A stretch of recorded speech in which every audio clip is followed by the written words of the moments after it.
O vídeo de hoje é para falar sobre esse novo personagem de Jujutsu Kaisen que apareceu agora na segunda temporada, que nunca teve um vídeo dedicado aqui no canal. Hoje o vídeo é sobre o Toji. Eu acho que para o vídeo começar de verdade, nós precisamos falar um pouco sobre o clã Zenin. Desde o começo, Jujutsu está fazendo comentários sobre como o atual sistema é basicamente um lixo. O clã Zenin é só mais uma peça desse sistema e talvez a peça que mais receba atenção durante a obra. Para os membros do clã Zenin, uma pessoa não vai muito além da energia amaldiçoada que ela possui. O ser humano aqui não está ligado à noção da humanidade como espécie, mas na noção daquilo que você possui.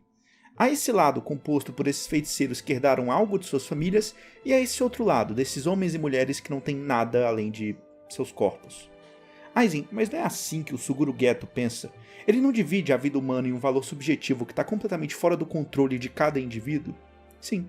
Também por isso Geto é um personagem tão interessante. Ele é só mais uma das maldições que surgiram com esse tipo de pensamento. Sim, eu disse maldições, e calma que eu vou chegar lá. O ponto é, na sociedade de Jujutsu há esse valor tão esquisito e errado sobre o que é uma vida humana, que em ambos os extremos esse pensamento se torna prejudicial. Veja Gojo e Toji. Um adendo que eu deveria fazer que nem está no roteiro, mas perceba como o próprio clã Zenin nem reconhece esse pensamento como um problema. Naoya, que é meio que a personificação do clã Zenin, a perfeição desse clã, fala que eles foram um pouco injustos ao fazer o que fizeram com Toji, porque ele era um homem forte. Veja, o ponto aqui, que Naoya não percebe, é que o tratamento dado a Toji não era uma merda porque ele era um cara forte, mas a própria noção de dividir os seres humanos entre superiores e inferiores por natureza já estava errado. Mas enfim, a resposta de Toji ao clã Zenin foi perseguir e matar aqueles cuja vida valia a pena, entre aspas, até chegar no ápice desse pensamento, no homem mais forte, Satoru Gojo. Para mim o interessante da disputa entre os dois é justamente isso. Eles estavam muito mais próximos do que o próprio Toji imaginava. Veja, Toji não tem energia amaldiçoada. Ele é menos que um humano. Ele é só um macaco. Ele é reduzido a esse status pelo que ele não tem. Por outro lado, veja Gojo. Ele tem absolutamente tudo. Mas ele não é uma pessoa. Ele não é um ser humano. Ele é sua força. Ele é reduzido a esse status apenas pelo que ele tem. O sistema Jujutsu reduz essas pessoas apenas às suas partes mais úteis para cada cenário. Gojo e Toji eram apenas mais uma das vítimas desse processo. Mas curiosamente, Toji atacava Gojo como se ele fosse a raiz do problema. Tudo relacionado a esse personagem é extremamente triste. Ele tem essa vida completamente baseada em provar para os outros o quão forte ele é, mesmo que os outros realmente não se importem para esse tipo de força que ele tem. O que no fim só o prejudica, porque as pessoas que poderiam participar e melhorar a vida dele são negligenciadas e excluídas. Você pode comentar que o pensamento de Toji como um todo é bastante irônico. Para provar que seu clã está errado sobre ele, o mesmo clã que usa o poder para medir o valor da vida humana, Toji se esforça para ser o homem mais forte possível. Calma, eu vou chegar nisso, e eu vou tentar explicar porque eu não acho que isso seja tão irônico assim. Vamos primeiro voltar um pouco na relação entre Toji e Gojo. Há muito mais que pode ser comentado sobre isso. Veja, Toji é uma ideia do que poderia ter acontecido com Gojo se uma série de eventos importantes em sua vida não tivessem acontecido, como a morte de Rico ou a mudança de mentalidade de Geto.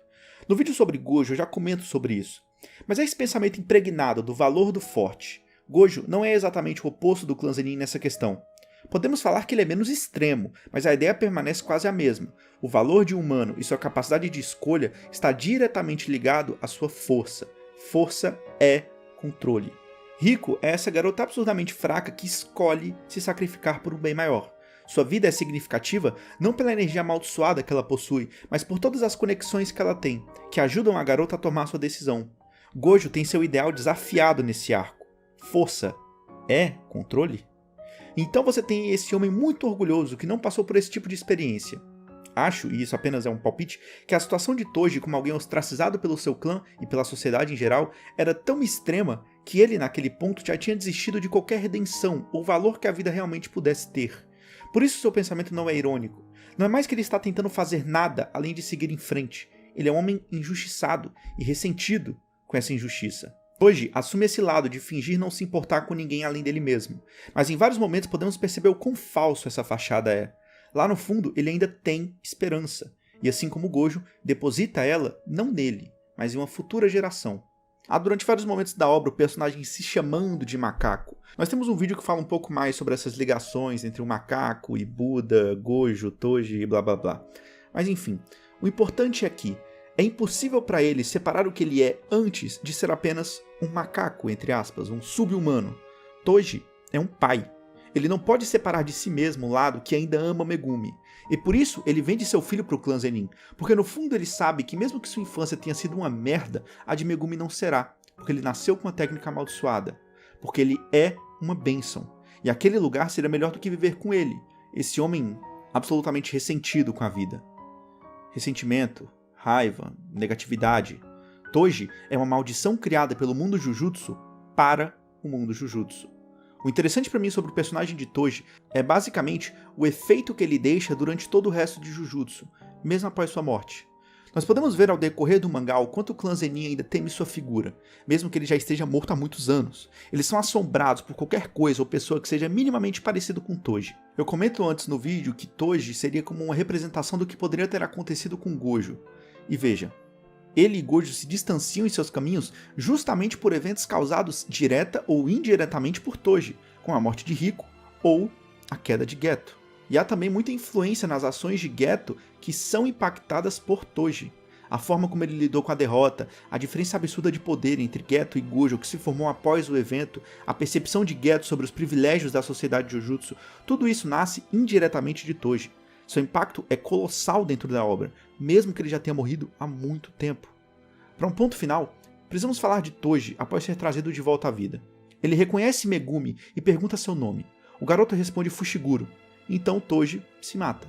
Seus últimos pensamentos na luta contra Gojo foram de Megumi e sobre como ele havia falhado como pai. Mas mesmo assim, o garoto ainda poderia ter uma boa vida. Seus últimos momentos depois que ele é trazido de volta são com seu filho, vendo que seus desejos foram cumpridos. A única coisa que dava algum senso de identidade a Toji, Megumi, realmente havia dado certo. Megumi é a bênção que ilumina essa maldição. Até os piores podem ter algo com que se orgulhar. Nunca é tarde. E no fim, o mundo Jujutsu construiu seu próprio destino. Toji era uma maldição que alertava para a mudança. Nada foi feito. Então, o destino se concretizou.